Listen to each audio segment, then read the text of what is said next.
19th Century Photographic Histories of Asia, both as historian, curator, collector, and filmmaker with a career spanning decades. He has authored and co-authored several influential books that helped bring early photography from colonial and imperial Asia to wider attention. Key works include The Last Empire, Photography in British India, 1855 to 1911, Imperial China, as well as Japan, photographs 1854 to 1905. He received an Indo-American Fellowship from the Smithsonian Institute and has been a collector whose materials and photographs of China and Southeast Asia are held in institutions like the Getty Research Institute. Enjoy this conversation with Clark Worswick. I've been involved in photography since I first went to India 67 years ago, and I discovered a whole century of photography that no one knew existed before in India. Photography in India began in 1859, and when I got to Calcutta, I stayed in the Red Shield hostel, which is the Salvation Army. It was about one block from the old commercial center of Calcutta, built out from about 1700. And in this welter of shops were some British photographers who'd set up work in 1860 and started creating a document of India that no one knew except for me, because I asked what they'd done, and they showed me some boxes of photographs that they'd taken 100 years before. And I became enamored of documentation, both of India and the Middle East and the Far East, which is at least 70% of the world's population.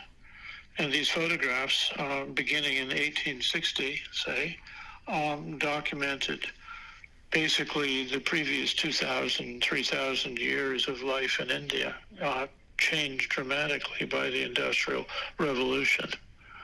So what I have been doing is trying to save these photographs that I find of the world before the Industrial Revolution in the non-Western parts of the world.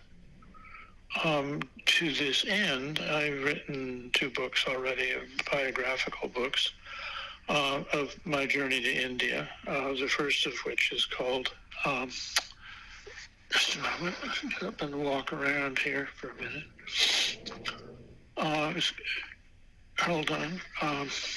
The first of my books is titled The Orchid House, and the second of my books is Art Machine, the invention of photography in the 20th century.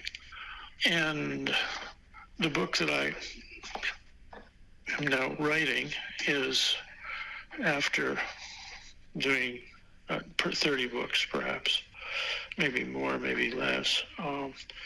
And one of my books being chosen by the American Library Association as one of the 6 best books published in the year that it was published. One of the best 10 books published in the year that it was published. So, particular, my problem in creating, some kind of salvation organism which would save all of these photographs from being destroyed by many different things that conspire to people forget their photographs, or museums drown or are destroyed in cataclysms, or cataclysm of people throwing away their collections, literally, because they see no use in them.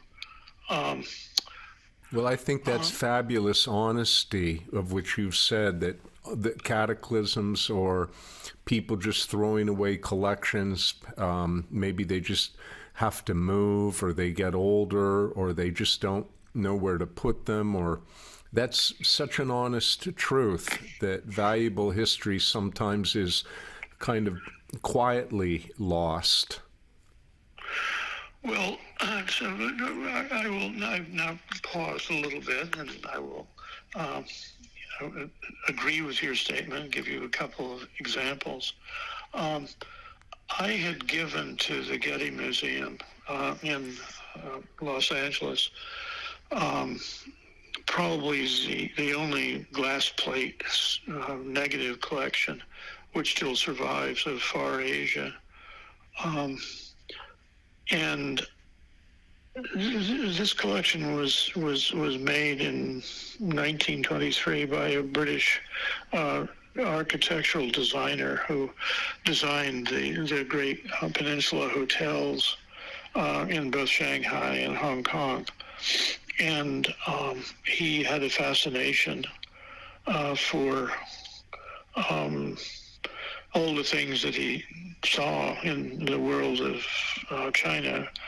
And he was photographing with glass plates, and the last such collection that I know of. I go back just a little bit. The books that I have done from, say, 1975, combined with shows that I did at the Asia Society and maybe 60 other institutions around the world, have become the first books ever published on 19th century photography of India, China, Japan, and then later the Middle East. And they are the kind of lodestones of whatever anybody else has written about these fields in the last 50, 60 years. And my problem with the Getty, returning to the Getty, is that, over the years, I'm from California. I was born in Berkeley. And my family is a fifth-generation California family. I have, great regard for institutions in California.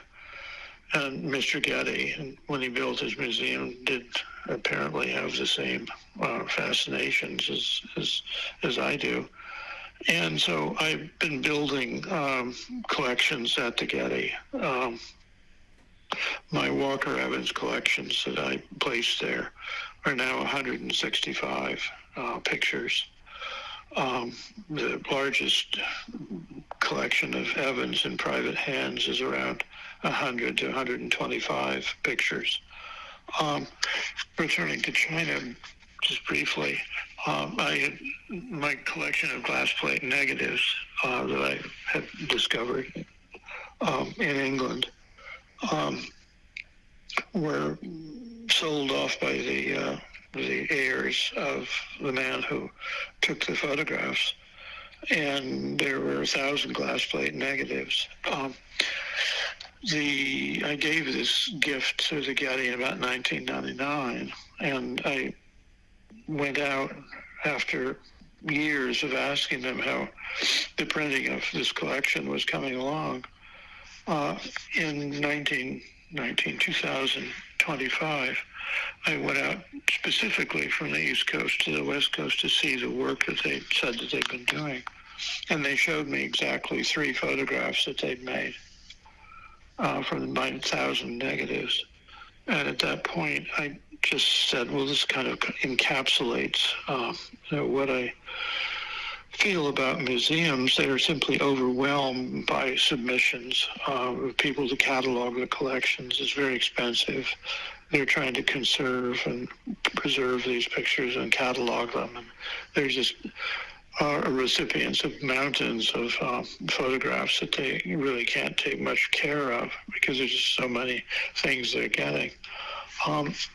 In about 1999, I was visiting a museum in Salem, Massachusetts, called the Peabody Essex Museum. And I had known those people since the beginning of, a resurgence of the interest in photography between about 1968 and 1975, when I first became aware of these people and their collections, and I used some of their work in my big show that I did at the Asia Society that went then to 7 or 8 large American museums. And I had just bought a China collection, and I had some free time. And so I was going around Salem, and I said, I'd like to see your Japan collection. So they, I went in there and into the museum, and they showed me their Japan collection, or some of it, which was falling apart, just disintegrating. It was ill cataloged, stored improperly. It was all rotting away. So I went to the director, and at that point, I had a reputation of somebody interested in this field. And I said, you have probably the best institutional Japanese 19th century collection of photographs in the world that I know about. They're all rotting away, and you really should do something about this. And the director said, well, I've just come to this museum, and I don't have any money to do this. And they had just been given grants of a total of about, at the end of the day, after, 15 years of giving by Edward Johnson, who was a big personage in the financial world in Boston. I said, well, this is a shame, because unless somebody, does something about this, your Japan collection will disintegrate. And what I'll do, if you like, is you come to New York, and I'll get you the money to save this collection. And the director said, nice man, named Dan Monroe, came to New York, and I put him together with the directors of the Luce Foundation, and the current director of acquisitions or donations, or whatever the terminology they're using to describe their philanthropy, looked at the photographs that I showed and listened to my little talk that I gave about them. And he said, well, Clark, and I'd known him for 20 years. He said, I can't do anything about this. I'm overwhelmed. And I said, well, Terry, one of the things I just want to say before I leave here is that you're the most knowledgeable person in this field. And you have an endowment to disperse. And if you don't save this collection, you're the only person I can turn to. You will be personally responsible for the destruction of this collection. It's been great seeing you, Terry. I hope you're okay, and see you later. Well, 2 weeks later, the Luce Foundation gave the Peabody Essex $500,000 to set up a curatorial position and money to save the photographs. And the director then invited me in and said, well, you seem to be the only person that's doing anything in this field and knows anything about it. So I will just turn around your conversation and say, if you don't do something about, administering and setting up this program, you are as responsible as the person that we met in New York of, having this on your shoulders, because you're the only person that can do anything about it. And I never wanted to be a curator. And I, just don't like giving lectures, and don't like all the panoply of the public parts of a museum. And he said, no, Clark, you really have to do this. And I said, well, let me think about it. And I talked to Johnny, my wife, and she said, well, if you set this up, you're the person that's responsible for all this, so you have to do something. So I agreed to become their founding curator of photography at the oldest museum in America, which is the Peabody Essex Museum. And the first thing I did when I arrived, finally, about 6 months later, and worked out trying to live in Boston for part of the year, or live in Salem part of the year, was to make a review of their 2 million photographs to see, what work, really had to be done, not just in the Japanese collection, but in their larger collections, which numbered 2 million photographs. So I did my little survey, which took about a month or two, and what I discovered was something that changed my life since 2000. What I discovered was photography is a chemical process, and all photographs are deteriorating, period. So how do you deal with this information?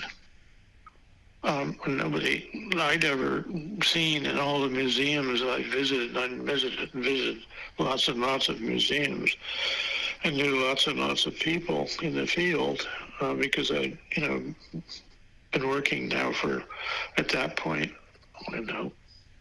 40 years, 50 years, and I said, well, maybe the answer to this question is going into the collections themselves and finding out if any of these photographs, many of them were over 100 years old. If anybody had ever solved this problem of creating more or less permanent prints. And lo and behold, what I discovered was a photographer named John Thompson, who was one of the greatest photographers in England, and acknowledged as such, had made a trip to China, to central China, in 1872, and gone up the River Min on an expedition, and came back and printed his photographs in a carbon process, which preserved these photographs as if they had just been printed in 1873. And he published a book of these photographs called Views on the River Min by John Thompson, fellow of the Royal Geographical Society.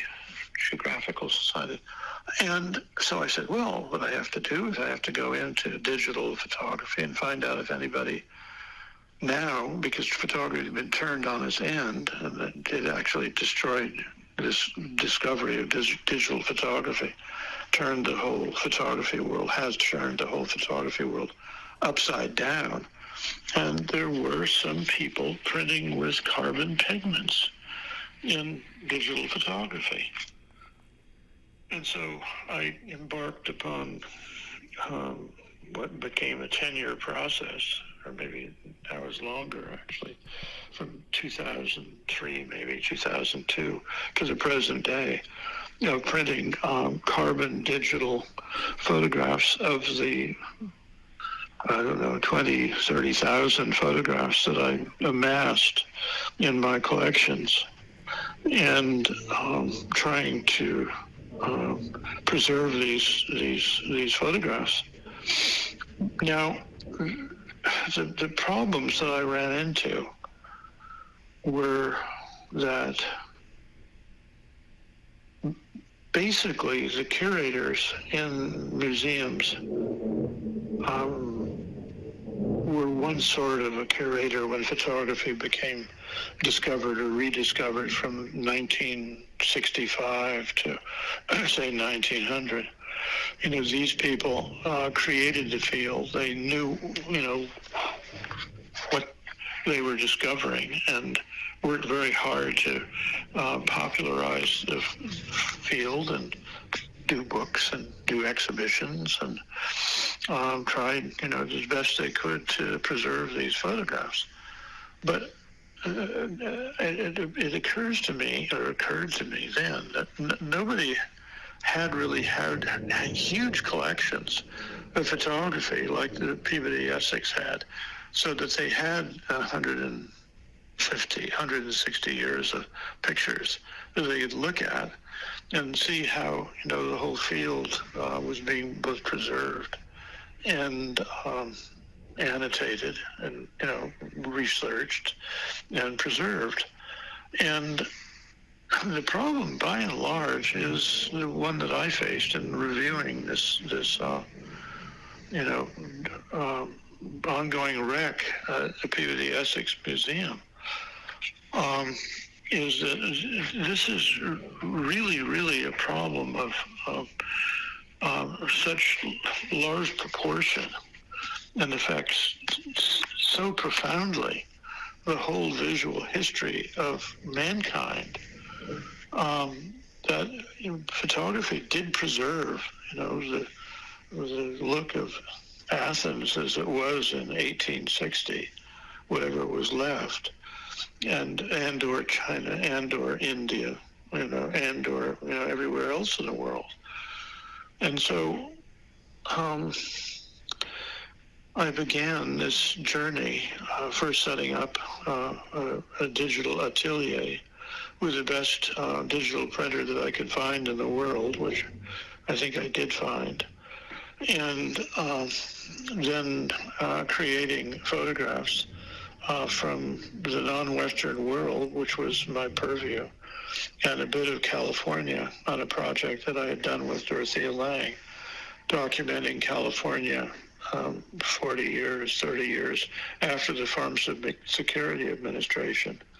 And it was a project which we outlined in the early 1960s, and she died and I carried on. So, apart from my non-Western photography, are this documentation project I made. What this book I'm working on, it has two objectives. One is to identify the problem and then begin to give some answers how to solve the problem. And one then gets into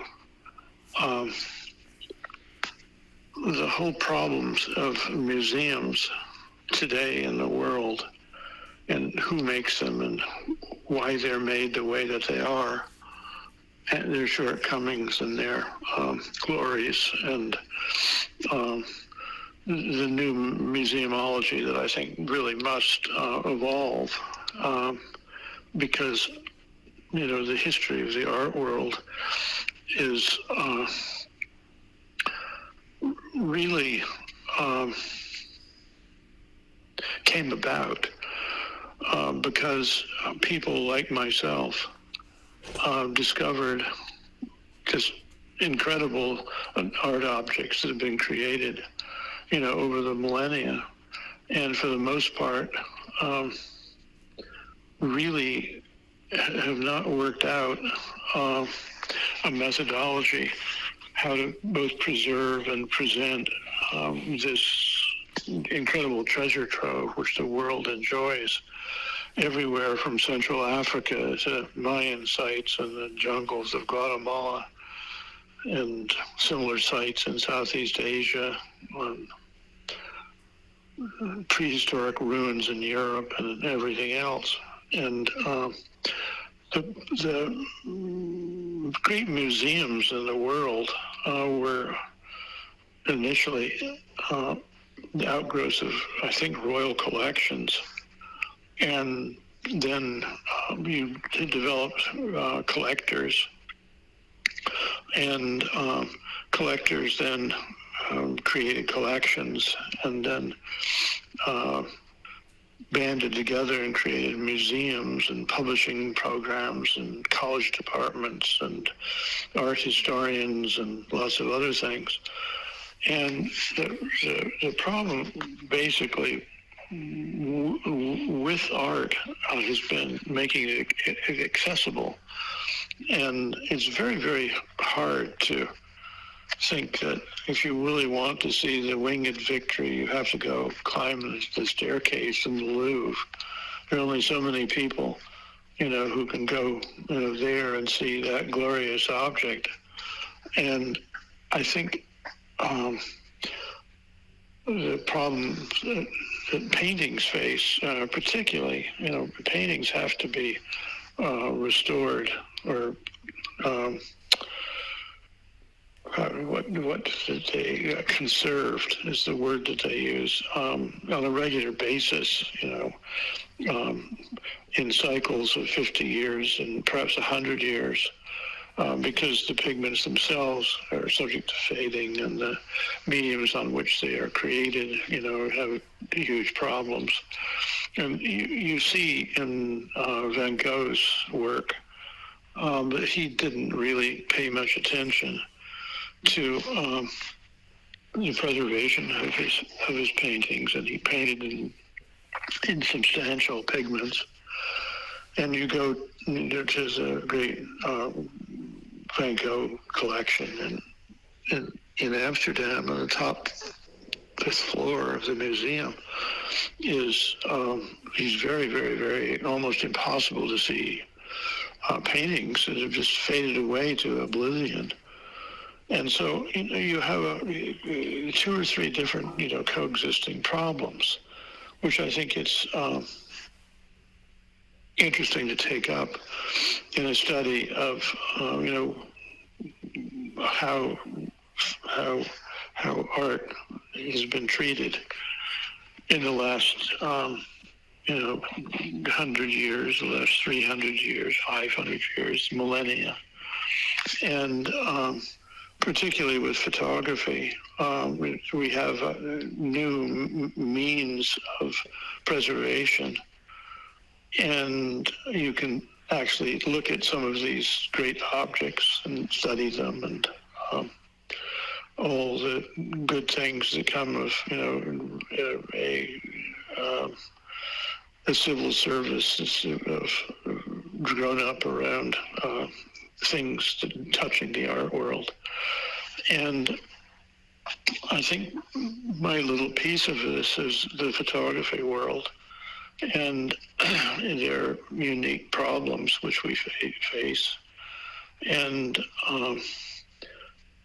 my part of that has been the history of, trying to preserve, wonderful and incredible and otherworldly things which I've discovered, and trying to save whatever, small pieces that I can deal with. I'm sitting in my living room, which is on the 10th floor of a big building in Sarasota, and I'm looking at two or three objects which I saved out of hundreds of objects that I bought and sold and parted with for various reasons in India. One of them is a Tirthanka, which is a Jaina copper bronze image about 6 or 8 inches tall. It's dated, I think, to 1028. And I had bought that piece in Delhi at a ladies' philanthropic society bazaar held in Delhi in 1963 or 62. The piece is dated 1028, and it's been all but worn away by 1,000 years of Jain adherence. Jainism was a religion promoted or promulgated by a man named Mahavira, or that is his honorific, who was a contemporary of Buddha in 500 BC in India. And the Jain religion still survives in India. Many of the Jaina people are, it's a mercantile community that survives today, and some of the richest people in India.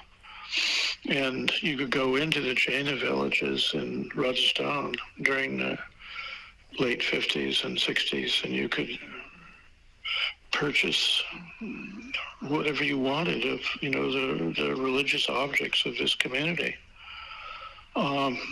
Because by and large, a lot of these communities, have had reverses, and their objects were not as venerated as they should be. and they were sold off, taken into various collections. And next to that is a Tibetan piece that was smuggled out of Tibet during the Chinese takeover of Tibet in 1951, maybe, to the 60s. And across the room where I sit is a fantastic South Indian bronze of a Parvati, which I bought in Bombay in maybe 1961. And next to that is a Vaishnavite stone piece of Shiva. And they were the remnants of a much larger collections that I had that I said I gave up because I just couldn't deal with stone pieces. And I got to the point where the objects themselves got to be very expensive. So what happened was I defaulted to photography, which was one of my first loves anyway in India. And so I began gathering as many photographs as I could of the 19th century in India, then in China, then in Japan, then in the Middle East. And so, I have this repository of many pictures. What I collected was masterpieces. That's what I tried to get the greatest photographs that I could find. And I didn't really put these photographs in any of my books because I was doing institutional collections, and the people would say, "Oh, you're just trying to make your photographs more valuable." So when I went and left the Peabody Museum, I was the fortunate repository of very large and wonderful collections, which by 1991, maybe 1993, were impossible to get these pictures anymore. And how long is that? That's 30 years ago. And I think that what I'm doing now is I'm trying to create narrative books about my particular progress as a collector and as a photographer and a filmmaker through these objects. And I think that what's so exciting about it is I've been left in that situation where I'm now 85 years old and most of the people that I knew are gone. And those people, for the most part, were involved in institutions which didn't provide them much future.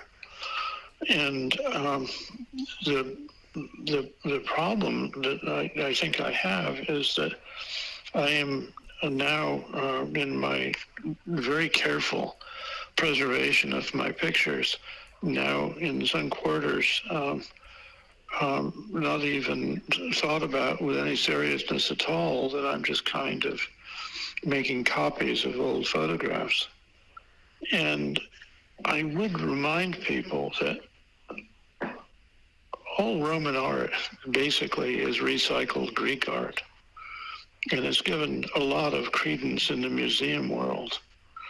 And you have the originators of an art, and then you have the people who practiced, that art again,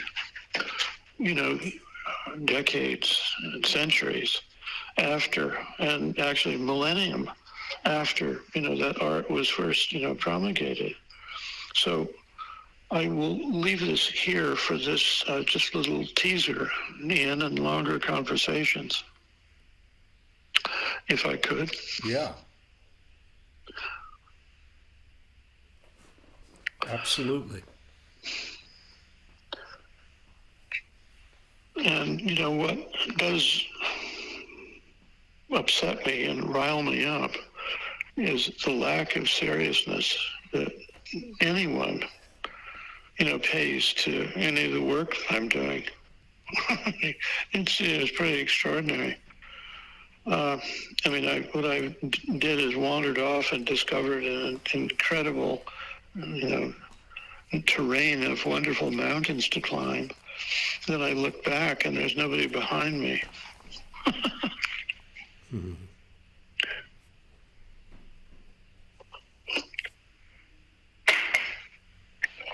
Following along. Anyway, so, I think, as I work on this, I think it's very exciting.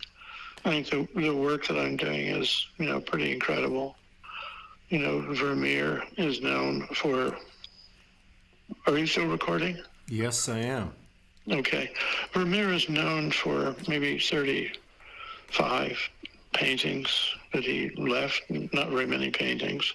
An incredible career. They built whole museum galleries in Holland around this work. I'm looking at a photograph of two curio cellars made in Bombay, in Darjeeling, in the 1890s by an unknown photographer named Heffron, Hefferen. In the 67 years I've been collecting, I have collected 5 photographs of Heffron. That's his whole oeuvre that I've been able to discover. Hopefully, as people turn out collections in Europe and in England, they'll discover whole albums of Heffron. But he really is one of the greatest photographers who ever lived. This picture is a print that I made on German Handmüller etching paper made by a firm that started in 1585 in Germany and continues to this day creating, manufacturing etching papers. And in my atelier, I use Handmüller etching papers, very high rag content, handmade or very close to it, and inks, carbon digital inks that have been spec'd to 300 to 500 years of longevity. And in making these prints, as I do my digital scans with my incredible person that I am doing this work with, named Jeff Gadash, who is a photographer I discovered working in the ruined city of Detroit maybe 20 years ago. He and I have been able to create a process that takes existing prints, and because of the nature of both the fading of these prints and the lack of acutance of the 19th century and early 20th century prints, my digital scans pull out 35 to 70% more information that is revealed in the surviving original photographs. I am inventing a whole new oeuvre of art, which no one's ever seen,